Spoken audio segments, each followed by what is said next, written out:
Thank you all. First of all, thank you, Stephanie, and thank you to the Southern Nevada Strong for the invitation to be here.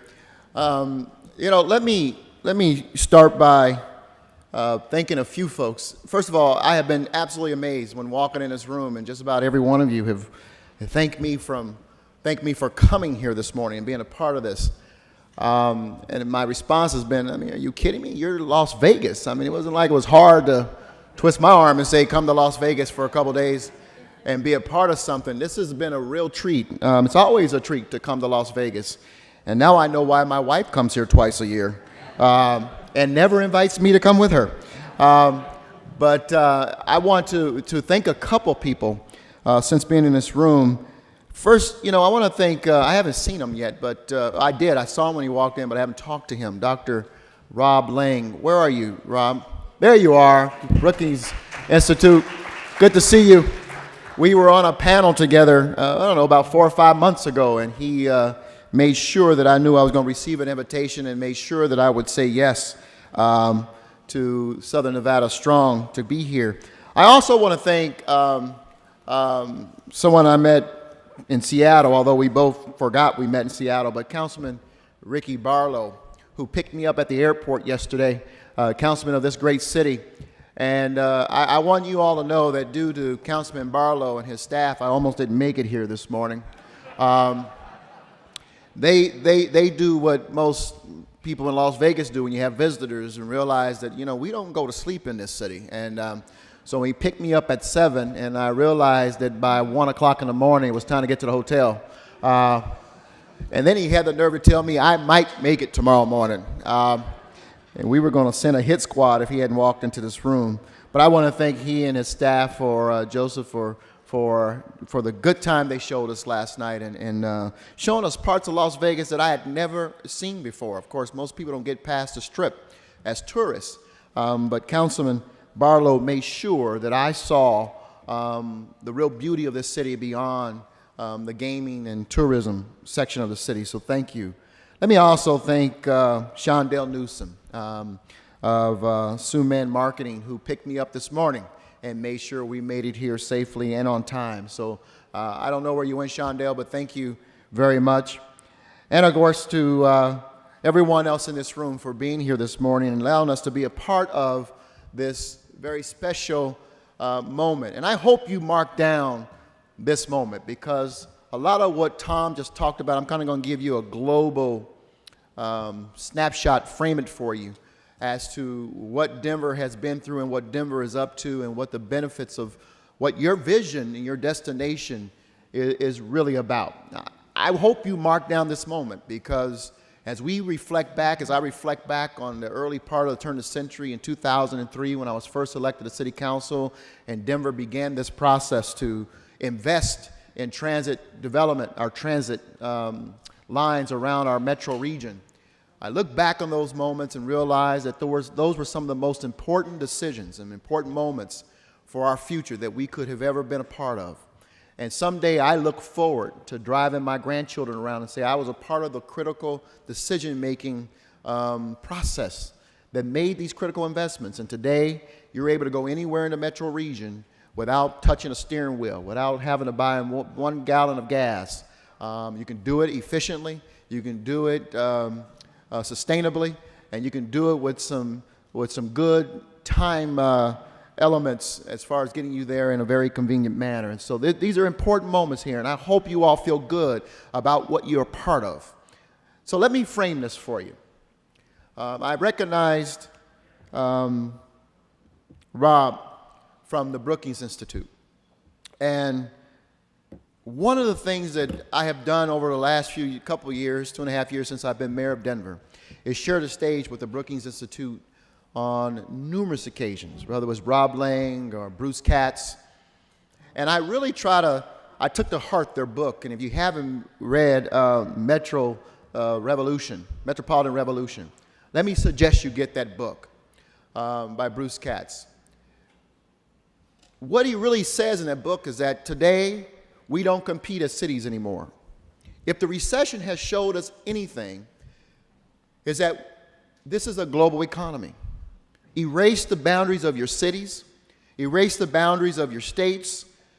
Go on and erase the boundaries of the United States of America. This is truly, when it comes to economics, a global economy. And regions or cities that don't get the fact that they're competing as regions globally, you're going to be left behind in the 21st century economy. You'll be left in the dust. Places like Tokyo, Shanghai, and Beijing, Bombay, London, Paris, they absolutely get the fact that they are in a regional situation that has to compete on a global basis. Denver wins nothing just as Denver alone. We must bring the attributes of our region to the game in order to compete on a global basis.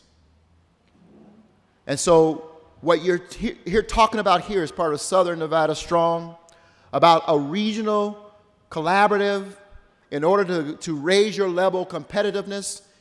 You are lock, stock, and barrel in step with what the rest of the world has also figured out. This is a regional ball game. It's a global economy. And if you can't do it as a region, you won't get it done.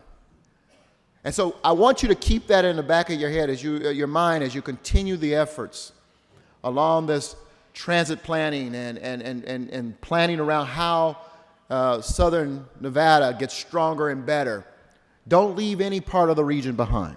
Everyone must come along and must bring their collective efforts. Let me give you one other guiding principle. The biggest opportunity I have as mayor of the city is to continue to talk about the fact that I'm thinking about what we're building, less about the people who are here today, and more about the generations that will follow us. The people who will be the greatest benefits of your transit system, your metro transit system, and your metro planning efforts, you may never even meet. You see, I today as mayor of Denver stand on the shoulders of great decisions that were made 25, 30 years ago. The decision by the former mayor of Denver, Bill McNichols, to turn a 1-mile stretch of our downtown into a pedestrian mall. Today, the #1 tourist destination in our city.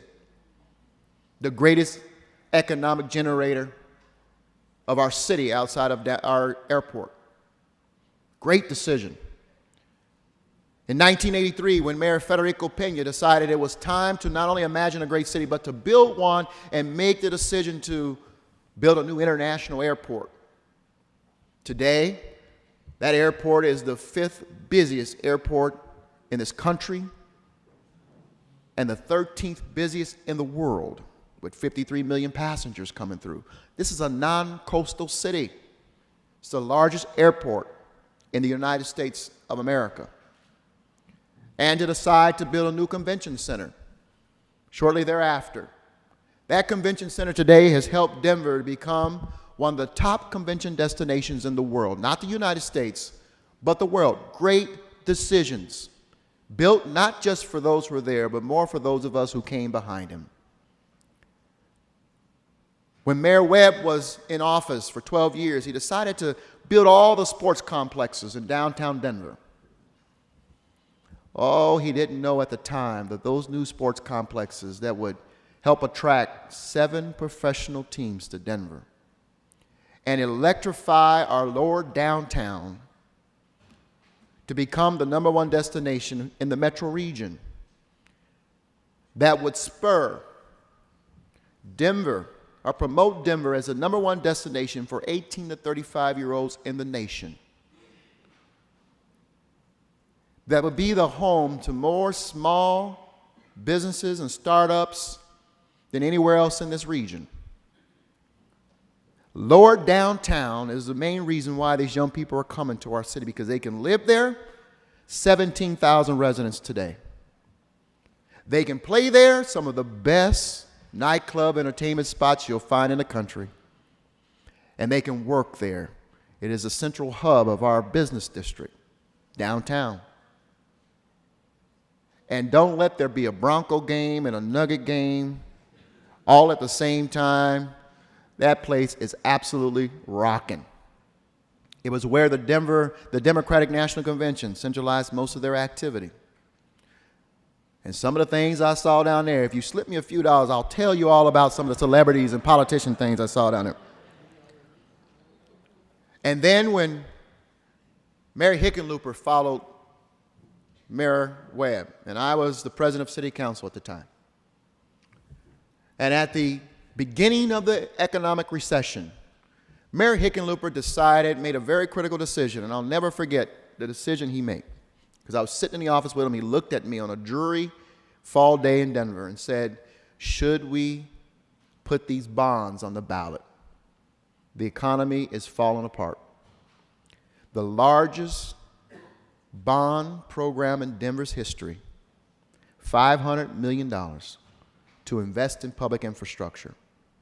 At a time after the bonds were passed, Denver was the only entity building anything in the city of Denver, keeping construction companies operating. It turned out to be the best decision we could have made.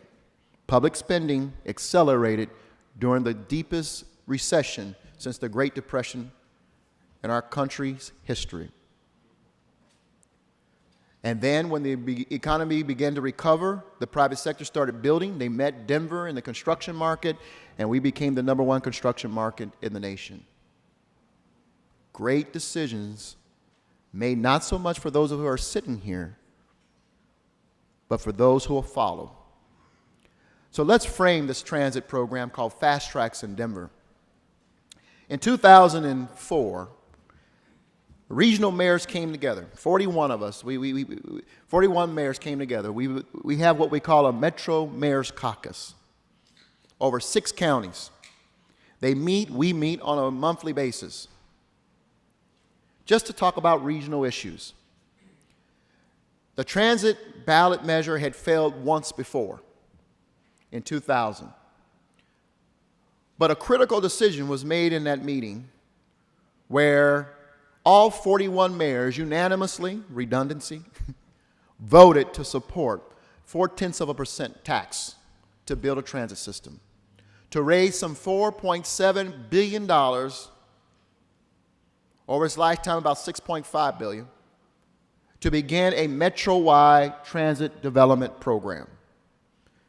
That transit development program would be about 122 miles at full build-out, again crossing some 6 counties. In 2000, the measure fell 42 to 58. In 2004, it passed just the inverse, 58 to 42%. And the guiding principle that I believe helped it to pass was it was a regional effort. 41 mayors agreed to support the measure and then hit the community to campaign for it. On the same page, collaboration, saying we're all going to benefit from this deal. Today, some 10 years later, we have 4 of the lines up and running and several others under construction. The central line through downtown Denver is up and running. Just 2 days ago, I handed over the certificate of occupancy to the Union Station, which is the hub of the system. Everything emanates from there. From January through 2013, the project has injected some $2.8 billion into the local economy in terms of the economic impact. And what we have found, for every $1 we invest, we get $4 in return. For every $1 we invest, we get $4 in return. Transit systems and transportation systems are one of the rare public investments that can occur that begin to give you immediate economic dividends. It's one of the rare ones. You don't find many. Usually there's a long time before you begin to see kind of turnaround. But transit, even the planning begins to reap dividends. The private sector gets it and the public sector gets it. And they simply want to be, what Tom has pointed out to you, around those transit stops. So let's talk about why these are such great benefits. And I want to demonstrate through an anecdote for you. Let's put up the Union Station site. See if I got it.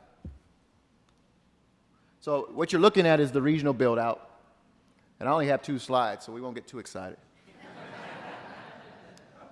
And by the way, this is where Denver International Airport is, and our downtown area. The east line is under construction right now. We opened up the west line, which is here. Whoops, wrong line. Right here. And we did that just several months ago. We've already had 3 million passengers on the west line. So there's absolutely a lot of demand. If you look at our central hub, which is our Union Station, if you see, and I want to invite you all to Denver, and I hope you all get together and come visit this. This was a real abandoned Union Station. The only thing that ran was Amtrak and Greyhound through this spot. The fact that we have now gone in and we have redeveloped it as the hub of our transit system, and we have taken the top portion, Tom, and it's now a new urban hotel, our boutique hotel. You should see the amount of investment that has occurred around Union Station. I guarantee you we have about $1 billion in construction projects under construction right now. We've attracted Fortune 500 companies like DaVita, their global headquarters, to Union Station just across the street. So the anecdote that I want to share with you, do we have that slide of Union Station? Go ahead and put it up. There it is. And that's Union Station, under construction right now. Back here is DaVita. We just opened up a major corporate headquarters of IMA, major financial managing company. Just opened up their headquarters there, their global headquarters there. This is going to be some exciting stuff when it's all said and done. But we will open up this Union Station area here this spring, and the new hotel will open up this summer, the Crawford Hotel. But let me explain to you an anecdote, and if you don't believe me, this is a true story. So as mayor, I come in, and Denver is in the dead heat of competing, along with the rest of the country, to be one of the new sites selected for the new Patent and Trademark Office as the Department of Commerce kind of decentralized its patent and trademark offices. I went to Washington, D.C., and lobbied Department of Commerce. I've joined our U.S. senators and other delegation members to really convince that Denver is the place you want to be.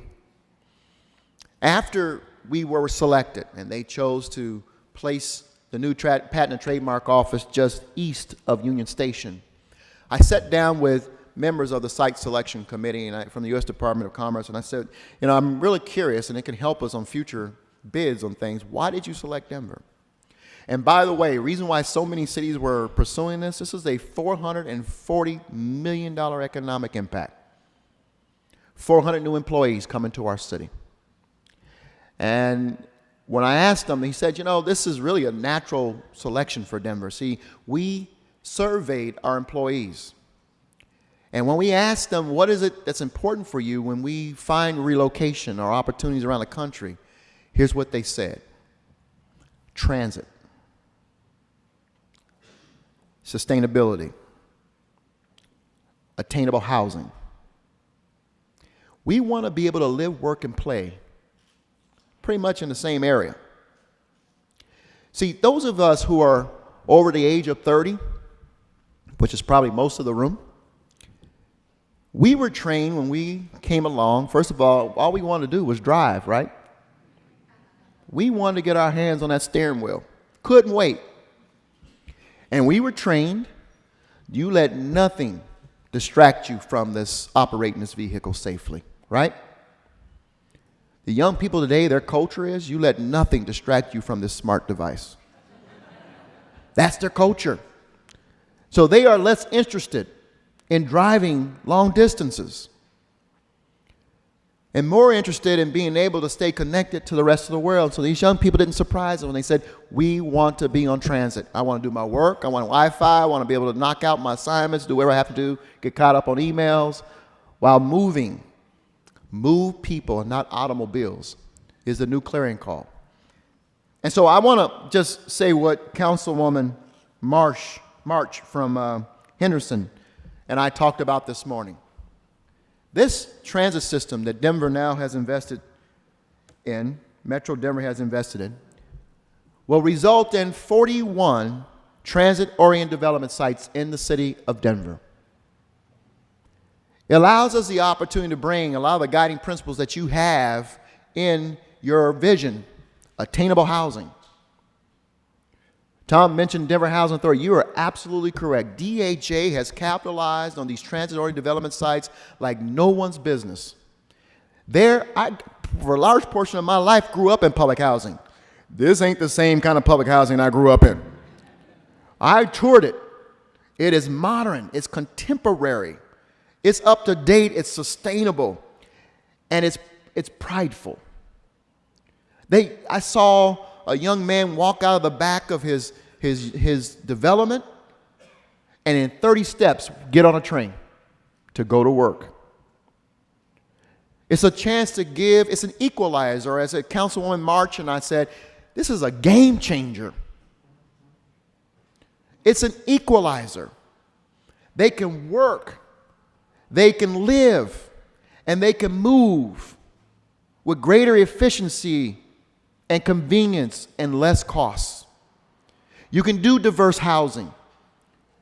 You can have mixed income populations living next door to one another. Because everybody wants the same thing, convenience. It's sustainable. I am proud of the decision that we made as a region to invest in our transit system. And we are already seeing the dividends with the Patent and Trademark Office coming, DaVita and other Fortune 500 companies moving to Denver to place their offices around these critical stops. We see great housing opportunities coming along. I am convinced today that our mayor, a lot of the great things that he did, our former mayor is now governor because he championed good, commonsensical, and 21st century solutions to a global economy in Denver. He was a regional leader. He brought people together to help solve magnanimous issues that we're dealing with on a daily basis. And as his successor, my job now is set for me. Build out these transit-oriented development sites in a very sustainable and responsible manner. Use them for what they are, game-changing equalizer. To give people who live along the margins an opportunity to not have to worry about how they're going to get to work every day. Take that off the table for the single mother who's trying to raise her children and get to work conveniently and efficiently. Take it off the table for her. Bring her jobs closer to her. Bring her retail opportunities closer to her. Bring decent, affordable, and attainable housing closer to her transit system. Take care of the grandmother who wants to age in place, who has to stop driving but doesn't want to lose her independence. Decent housing, transit to her grocery store and her pharmacy, and then back to her decent housing. What you are doing today will set the table for generations you may never meet. And isn't that the gift we're supposed to give to the next generation? It's supposed to be easier, better, and sweeter. So at the end of the day, that generation will say, there was a people who came before us, who made right decisions. And today we stand on their shoulders. And as a result, Southern Nevada strong, we are a global economy, primed to compete. Just like Denver and the rest of the nation who got the fact that we compete as regions and not as cities. Thank you all very much. God bless you. I'll stay around.